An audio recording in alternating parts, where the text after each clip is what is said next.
Assalamu alaikum students. I hope all of you are doing well and preparing for your exams. और आज का हमारा जो topic है वो बेसिकली कंटिन्यूएशन है हमारे पुराने टॉपिक की, जिसका नाम था अनसर्टेनिटीज़। लास्टली हमने डिफाइन किया था कि अनसर्टेनिटीज़ क्या होती हैं, किस तरह लिखी जाती हैं, उसकी क्या टाइप्स होती हैं, एब्सोल्यूट अनसर्टेनिटी क्या होती है, परसेंटेज अनसर्टेनिटी क्या होती है। आज के लेक्चर में हम देखेंगे कि जब हमें कैलकुलेशंस करनी होती हैं अनसर्टेनिटीज़ के साथ, तो उन कैलकुलेशंस को किस तरह किया जाता है। जैसे कि आप जानते हैं कि आप अपने लेबोरेटरी में कोई ना कोई चीज़ मेजर करते हैं, जैसे कि सिंपल पेंडुलम का आप एक्सपेरिमेंट करते हैं तो उसके अंदर आप length of the pendulum measure करते हैं और आपको टाइम पीरियड बताना होता है। अब आप डायरेक्टली टाइम पीरियड हो सकता है मेजर कर लें, मगर कई बार आप ये चाहेंगे कि आप लेंथ की उस वैल्यू से टाइम पीरियड निकालें। वो किस तरह आप निकालेंगे कि आप टाइम पीरियड को के फॉर्मूले को यूज़ करेंगे और जो लेंथ की वैल्यू है उसमें डाल देंगे। मगर आपको पता है कि लेंथ की मेजरमेंट आपने जब भी ली उसके साथ एक सर्टेन अमाउंट ऑफ अनसर्टेनिटी भी आएगी। तो कैलकुलेशंस परफॉर्म करते वक्त उन अनसर्टेनिटीज़ को किस तरह डील किया जाता है, ये बात हम आज के टॉपिक में डिस्कस करेंगे। थोड़ा सा रिवाइज कर लेते हैं कि अनसर्टेनिटी क्या होती है। अनसर्टेनिटी, जैसे हमने पिछली दफ़ा भी देखा था, बेसिकली वो आपके एरर को क्वांटिफाई किया होता है कि एरर कितना है और कितना नहीं है, यानी कि कितना ज़्यादा है और कितना कम है। तो दूसरे अल्फाज में आप कह सकते हैं कि अनसर्टेनिटी बेसिकली आपके पास एक मेजर ऑफ कॉन्फिडेंस है कि आपको अपनी रीडिंग में कितना कॉन्फिडेंस है। अगर तो आपके पास अनसर्टेनिटी बहुत ज़्यादा है, इसका मतलब है आपको लेस कॉन्फिडेंस है अपनी वैल्यू पे। और इसके बरक्स अगर आपके पास अनसर्टेनिटी बहुत कम है तो इसका मतलब है more confidence in your reading. तो अनसर्टेनिटीज आर वेरी इंपॉर्टेंट। आप देखेंगे हायर स्टैंडर्ड्स में या अभी भी जब प्रैक्टिकल परफॉर्म करेंगे, इट्स नॉट एडवाइजेबल और I should say it's not permissible to even give your readings without uncertainties. तो अनसर्टेनिटीज बहुत इंपॉर्टेंट होती हैं और इनको निकालने के डिफरेंट स्टेटिस्टिकल मेथड्स हैं, कैलकुलेशंस किस तरह परफॉर्म की जाती हैं, और वो तमाम चीज़ें हम आज के लेक्चर में देखेंगे। सबसे पहले हम देखेंगे कि अगर दो क्वांटिटीज को ऐड और सब्ट्रैक्ट किया जा रहा है तो उनकी अनसर्टेनिटीज के साथ क्या होता है। सपोज करें कि आपके पास दो क्वांटिटीज हैं ए और बी। जो ए है उसके अंदर एक पर्टिकुलर अमाउंट ऑफ अनसर्टेनिटी है जिसको हम प्लस माइनस डेल्टा ए बोल देते हैं, और बी के अंदर भी एक सर्टेन अमाउंट ऑफ अनसर्टेनिटी है जिसको आप प्लस माइनस डेल्टा बी बोल रहे हैं। अभी मैं अस्यूम कर रही हूँ कि ये जो दोनों अनसर्टेनिटीज़ हैं ये मैंने एब्सोल्यूट ली हैं। जब तक स्पेसिफाई ना किया जाए या आपके पास एक परसेंटेज का सिंबल ना हो तो इट मीन्स कि अब हम एब्सोल्यूट अनसर्टेनिटी की ही बात करें, और दूसरा आपको पता है कि एब्सोल्यूट अनसर्टेनिटी का जो सिंबल है वो डेल्टा होता है। तो आपके पास दो क्वांटिटीज़ हैं ए और बी। अगर मैं आपसे कहूँ कि आप इन दो क्वांटिटीज़ को ऐड करना चाहते हैं तो आप किस तरह करेंगे, ये बातें आपको कौन बताएगा। तो इस किस्म की ऐड और सब्ट्रैक्शन हम इस रूल के तहत करते हैं। ये रूल क्या है कि आपके पास जब भी दो क्वांटिटीज़ ऐड या सब्ट्रैक्ट हो रही होती हैं तो उनकी एब्सोल्यूट अनसर्टेनिटीज़ हमेशा ऐड हो जाती हैं। एग्जाम्पल के तौर पे हम देख लेते हैं कि सपोज करें आपके पास एक क्वांटिटी है z जो बेसिकली a और b का सम है। अब हम सम किस तरह कैरी आउट करेंगे, हम कहेंगे कि हमें z के अंदर भी अनसर्टेनिटी तो चाहिए, z के अंदर भी कोई ना कोई पर्टिकुलर अमाउंट ऑफ अनसर्टेनिटी होगी, तो हम टोटल a और b लिख लेंगे with their respective uncertainties, b plus minus the uncertainty in b। तो आप देख सकते हैं कि आपके पास जो वैल्यू आएगी z की और उसकी अनसर्टेनिटी की वो क्या होगा कि बेस्ट एस्टिमेट वैल्यू, तो आपने सीधा सीधा इन दोनों को ऐड कर देना है और साथ में जो अनसर्टेनिटीज हैं वो भी एक दूसरे में ऐड हो जाएंगी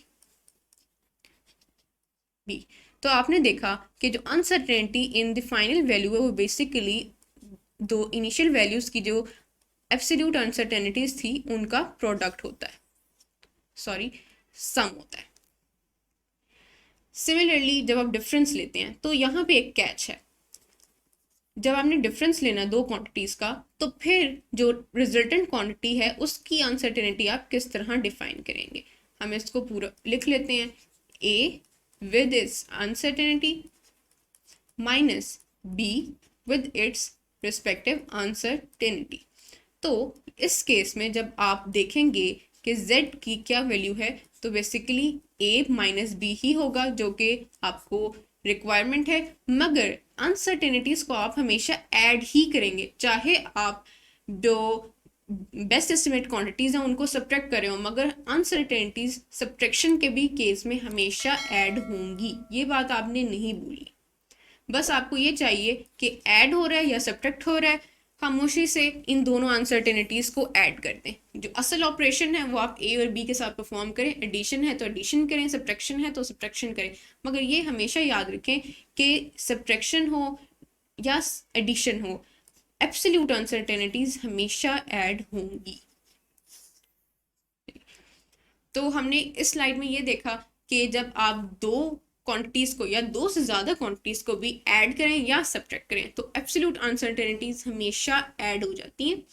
और बेशक सब्ट्रैक्शन भी हो, सब्ट्रैक्शन हमेशा जो है वो उसकी बेस्ट एस्टिमेट वैल्यू के साथ होगी, मगर जो अनसर्टेनिटी है वो हमेशा ऐड ही होगी। एक एग्जांपल देख लेते हैं। आपके पास यहाँ पे क्वेश्चन ये है कि आपको दो टेम्परेचर्स गिवन है जो कि टू बॉडीज के मेजर किए गए हैं T1 और T2। तो आपने बताना है कि दोनों के दरमियान टेम्परेचर डिफरेंस कितना है। आपको पता है कि किसी भी चीज़ के दरमियान जब आप डिफरेंस निकालते हैं तो बेसिकली उन दोनों चीज़ों को माइनस कर सकते हैं। तो हमने बेसिकली जो टेम्परेचर T2 है उसको टेम्परेचर T1 में से माइनस कर देना है। अब T2 क्या है आपके पास 50 plus minus 0.5 degree centigrade minus 20 plus minus 0.5 degree centigrade. तो आंसर क्या आएगा?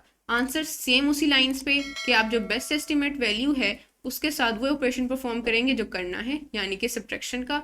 मगर जो अनसर्टेनिटीज हैं, क्योंकि ये आपके पास डिवीजन या आपके पास सब्ट्रैक्शन है या डिफरेंस है, तो आप एब्सोल्यूट अनसर्टेनिटीज को हमेशा ऐड ही करेंगे। तो आपके पास क्या आंसर आएगा 30 plus minus 0.5 plus 0.5 is 0.1। And चूंकि ये एब्सोल्यूट अनसर्टेनिटी है तो इसका वही यूनिट होगा जो आपके पास असल क्वांटिटी यानी टेम्परेचर का यूनिट है। तो your correct answer is option C. तो हमने देखा कि चाहे सब्ट्रैक्शन हो रही हो, absolute uncertainties are always going to add. Okay, एक और प्रैक्टिकल प्रॉब्लम हम डिस्कस करते हैं। इसके अंदर आपके पास दो लेंस गिवन है। हम देखते हैं कि ये प्रॉब्लम क्या कह रहा है। मैंने पिछले लेक्चर्स में भी आपको बताया था कि जब भी आपके पास कोई न्यूमेरिकल प्रॉब्लम आए और अगर आप उस प्रॉब्लम को विजुलाइज कर सकते हो तो उसकी पिक्चर ज़रूर बनाएं। इसके अंदर भी हम सबसे पहले उसको विजुलाइज करेंगे, उसकी पिक्चर बनाएंगे कि असल में यहाँ पे क्या हो रहा है। उसके लिए सबसे पहले आपको सवाल रीड करना आना चाहिए। If D1 plus delta D1 represents the internal diameter of a metal pipe। Suppose करें हमने एक मेटल पाइप बना लिया जिसका हम सिर्फ क्रॉस सेक्शन दिखा रहे हैं। क्रॉस सेक्शन क्या होता है, ये पेन लेना, मैं इसको बीच में से कट करूं और आपकी तरफ करूं तो जो साइड होती है ना जो आपको नजर आएगा वो बेसिकली उसका क्रॉस सेक्शन होता है। तो आपके पास एक पाइप है जिसका एक इंटरनल डायमीटर है, सपोज ये उसका इंटरनल डायमीटर है और इसको वो D1 कह रहा है, ठीक है। And D2 plus its uncertainty represents the external diameter of the metal pipe। और आपके पास इसी पाइप का एक और भी डायमीटर, यानी कि इस पाइप की कोई ना कोई थिकनेस है और जो बाहर वाला डायमीटर है वो है D2। अंदर वाला आपके पास है D1 और बाहर वाला आपके पास है D2।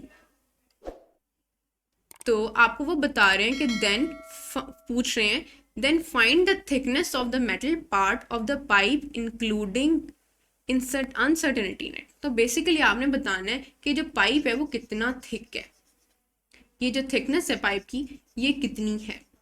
तो डायरेक्टली देख के तो पता नहीं चल रहा कि थिकनेस किस तरह बताएं, मगर इतना तो आप देख सकते हैं कि अगर आप D1 और D2 को सब्ट्रैक्ट कर लें तो आपके पास थिकनेस से मिलती जुलती क्वांटिटी ज़रूर आ जाएगी। अगर इसी डायग्राम को आप मज़ीद गौर से देखें तो ये क्या है, एक ये विड्थ है जिसको हमने D1 का है और एक ये विड्थ है जिसको आपने D2 का है, और आपने ये बतानी है।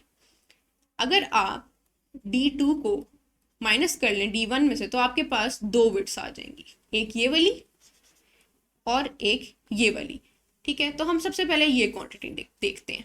कि D1 और D2 क्या होगी, तो आपको दो क्वांटिटीज को मल्टीप्लाई करना है। इस केस में हमेशा याद रखें, जब भी कोई क्वेश्चन होगा तो आपने सबसे पहले जो क्वांटिटीज गिवन है उनको लिखना होगा कि D1 ये है और D2 ये है, और आपसे पाइप की थिकनेस पूछी गई है तो थिकनेस का मतलब ये क्वांटिटी है, और इस क्वांटिटी को मैं अभी आपको बताऊंगी कि इस क्वांटिटी का क्या मतलब है।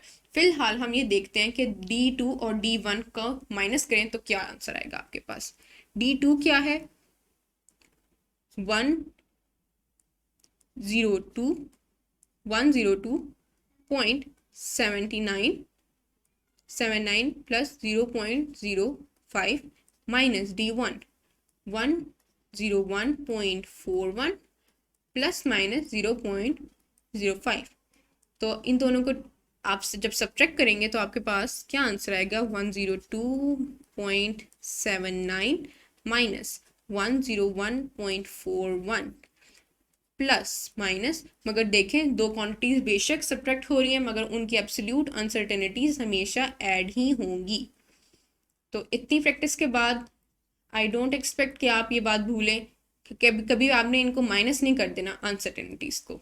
इसका क्या आंसर आएगा, इसका आंसर आएगा 1.38 प्लस माइनस 0.05 प्लस 0.05 इज 0.1।